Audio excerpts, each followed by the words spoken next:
Welcome to the newest show of CS Roundup with Russell and Jan. Hi, Jan. Hey, Russell. So today our topic is going to be we're going meta. Should you tell a customer their health score? All right, meta. Let's do it. Yeah. What do you think? What's your first reaction to this? Yes, be transparent. Go for it. That's my first reaction. What's your gut? Yeah, I like it. I like the transparency. The only thing that I think should hold you back from doing it is if you need to keep it in your pocket as a pattern interrupt. Like if they won't get back to you, Hmm. to say, okay, fine, I think you're unhealthy, and part of the reason is because you won't get back to me. I think And you're and and unhealthy. again, see if going meta and sort of breaking down that fourth wall will shake them into being responsive. I mean, the way I think about like a health score is, part of it is if you're, connected with them and that sort of thing. But are they using the product to the capacity and according to best practices for what their goals are, right?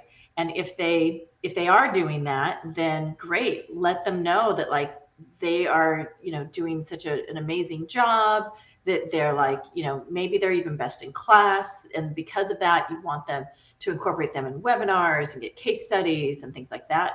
But then also, if you see that like they're remiss and like they actually could be using something in a way, then it's also like, hey, by the way, according to how we see others use the product and get value out of it, you could be doing XYZ things, you know and by the way, overall this is how it adds up, in terms of in our health score. I mean, like these are the components of our health score. This is why. And frankly, if having a meeting with you is part of the health score, then why? What does it do to help them?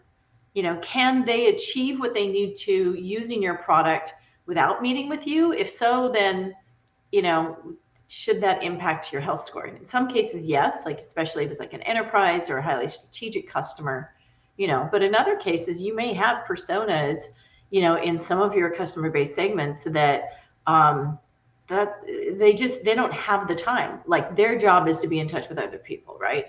So Right. doing a meeting with you takes them away from their job. So maybe that shouldn't be such a high score component. Do you know what I mean? I do. When we were preparing for this meeting, I was thinking about of where I'm a customer, which vendors send me the health score, and I could only think of two, Hmm. and they're my electrical utility and my water utility. And they send me where I am in terms of benchmarking. They send me daily use. They send me if my use spikes, they'll send me tips and tricks to reduce it. And I think that's really great. The only thing is that they're my utilities, and I can't cancel them because there's not a viable alternative for me to go to. And so the analogy kind of breaks down for me there. Yeah. Well, I would Um, like to get a bill more than 3 months later. I would rather that I could see that usage more real time, mhm, especially when they, will go ahead and charge me for something. It's like, well, wait a minute, I wasn't even home and there's no leaks. So I couldn't have been using the water during that period. You know what I mean? right. So I guess, yeah, it breaks down there too. But I guess what I'm thinking more of is when, you know, well, this is the kind of thing that you can communicate with a customer, like you said, whether you're talking to them or it's sending in the mail, or you could have it, where they have a dashboard and they can see it. But I guess the question is, like, does your health score actually indicate if they are being healthy? If they are actually using your product according to best practices and to get the most value from your product, is that part of what you're doing in your health score? Because so often you see meaningless health scores where somebody is quote unquote green and then they churn. So I it's incredible that as companies build their health scores, if they build them in the first place, that they may not iterate them, right? And I yeah, have found myself saying this thing lately over and over, which is that yesterday's reasons are today's leading indicators, right? In other words, if you go back and you look at your churn reasons, those reasons should weight very, very heavily in your health score going forward. And then on the positive side, if you look at your closed won renewal or expansion reasons, those should also be weighted really heavily in your health Mm-hmm. scores. And so if nothing else, I mean, hopefully we have a lot of CS leaders listening to this show. If Mm-hmm. nothing else, if you were to notice that some of your current customers have yesterday's churn reasons as reality today, and you call up your customer and say, look, we don't have you with a high health score, and it's because of this reason. The customer may well say, well, yeah, and I am actually not planning to renew. So Mm-hmm. at the very least, you can forecast that, which is really important, or maybe you can do something about it. Mm-hmm. And then on the flip side, if you look at the positive, maybe you can say, look, you have this thing in common with all these other customers who expanded last year. And that may open up an opportunity that you didn't have a good way of opening otherwise. Well, and think about it too, like in the onboarding period, even if a customer has said, no, I know that usually it only takes 2 weeks to onboard, but I need to delay this for another 4 weeks because of X, Y, Z, business reason. Okay, fine. They should still be considered at risk, and you can still share with them, hey, we consider you at risk, even though of course we want to accommodate you.